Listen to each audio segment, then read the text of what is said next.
आपको किसी प्रकार दिक्कत नहीं आने देंगे। आज जिला जींद की डीलर एसोसिएशन माननीय कृष्ण बेदी जी से मिली हैं और जो सरकार ने नए सीड और पेस्टिसाइड के कानून लागू किए हैं वो हमारे संज्ञान में ऐसा है कि वो व्यापारी विरोधी हैं। हालांकि व्यापारी और किसान का चोली दामन का साथ है और सरकार भी इस बात को लेकर चिंतित है कि किसानों की आय कैसे बढ़ाई जाए। हम सरकार की बात को भी जायज़ मानते हैं क्योंकि वो सरकार भी किसानों की चिंता करती है। उसके साथ साथ व्यापारी भी किसानों के लिए काम करता आ रहा है और करता रहेगा। जहाँ कहीं ना कहीं कोई गैप है, एक बात यहाँ जो संज्ञेय अपराध की इसमें जोड़ी गई है, भाई सजा का प्रावधान व्यापारियों के लिए या डीलरों के लिए बढ़ा दिया गया है। हम माननीय मुख्यमंत्री जी के माध्यम से माननीय सीएम साहब तक ये बात पहुंचाना चाहते हैं कि इस बात पर दोबारा विचार किया जाए। दुकानदार कंपनी से सीलबंद लेकर सीलबंद बेचता है और अगर कहीं किसी तरह की मिस ब्रांडिंग की बात आती है तो वो कोर्ट का एक प्रोसेस है, उसके तहत सज़ा मिलती है। परंतु आज जो हरियाणा सरकार ने यह नया कानून लेके आई है इसमें सज़ा जुर्माने के साथ साथ सज़ा भी मैंडेटरी कर दी है। हम माननीय मंत्री जी के माध्यम से ये मांग करते हैं कि इस बात पर पुनः विचार किया जाए।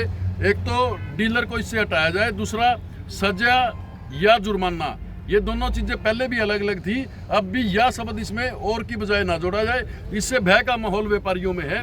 हम भी और प्रोड्यूसर कंपनियां भी ये हमेशा से चाहती रही हैं कि नई नई टेक्नोलॉजी के बीज लाकर किसानों का उत्पादन बढ़ाया जाए, नई नई पेस्टिसाइड बनाकर किसानों की फसल स्वस्थ बनाई जाए। परंतु ये हालांकि सरकार ने भी चिंता करते हुए कानून में बदलाव किया है। हमारी दोबारा से मांग है मंत्री जी के माध्यम से कि सरकार के संज्ञान में ये मामला लाकर इसे सरल बनाया जाए ताकि जो भय का माहौल है, जो नकली का काम करते हैं, हम सरकार के साथ हैं, उनको फांसी दो, उनको सजा दो, कोई दिक्कत नहीं। लेकिन जो अपनी रोजी रोटी व्यापारी चला रहे हैं, बढ़िया कंपनियों के बीज दवाई बेचते हैं, उनके ऊपर इसकी आंच नहीं आनी चाहिए। सबसे बड़ी समस्या इसमें पुलिस को डायरेक्ट इन्वॉल्व कर दिया। अगर किसी किसान के बीज की पैदावार नहीं हुई तो वो सीधा पुलिस के पास जा सकता है और वो डीलर को उठा के ले जाएगा। कहाँ सुनवाई होगी? तो ये भ्रष्टाचार को भी इससे बढ़ावा मिलेगा। आदरणीय मंत्री जी, आपसे निवेदन है, आपने हमारी बात को ध्यान से सुना, आपने हमारी बात को सुना और हमें आश्वासन भी दिया है। हम उम्मीद करते हैं कि पूरे हरियाणा के बीज दवाई विक्रेताओं और मैन्युफैक्चररों की ये समस्या माननीय मुख्यमंत्री जी हल करवाएंगे। आज जिला जींद के सभी बीज और दवाई विक्रेता साथी यहाँ AW रेस्ट हाउस नरवाना में पहुँचे। मैं आप सभी को एक आश्वस्त करता हूँ कि माननीय मुख्यमंत्री जी के हमने चलते शासन में ही हमने ये बात संज्ञान में ला दी थी और उस पर हमने एक निर्णय लेने के लिए एक टीम भी बनाई थी। मुख्यमंत्री जी से मिले भी हैं कुछ लोग, परंतु आपका रह गया विषय। तो कल मैं आपको आश्वासन देता हूँ कि मुख्यमंत्री जी से आपकी प्रॉब्लम भी संज्ञान में लेके आएंगे। परंतु देखो, बीज असली बिक रहा है या नकली बिक रहा है, बिक तो वो दुकानदार के माध्यम से रहे। कई बार आपके नॉलेज में नहीं होती बातें, आप भी नए नए एक्सपेरिमेंट के चक्कर में आप जुड़ जाते हो। तो आप लोगों को भी किसान जब 6 महीने के बाद फूस निकलता है उसके खेत में से, वो कहाँ रोए किसान?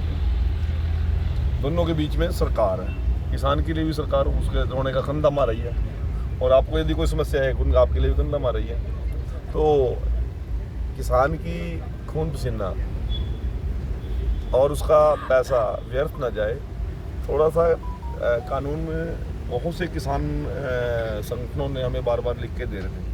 और जब देश में किसान आंदोलन के तहत प्रधानमंत्री जी से और उच्च स्तरीय अधिकारियों से मीटिंग हुई तो उन्होंने ये विषय रखा था कि वो तो बीज खाद बेच के फारिग हो जाते हैं, हम कहाँ जाएं।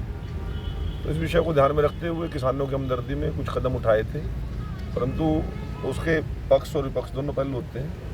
अब यदि आपको कोई दिक्कत आएगी तो आपके साथ भी खड़े हैं और मैं मंत्री नहीं, भाई होने नाते आपकी मदद करूँ। ठीक है।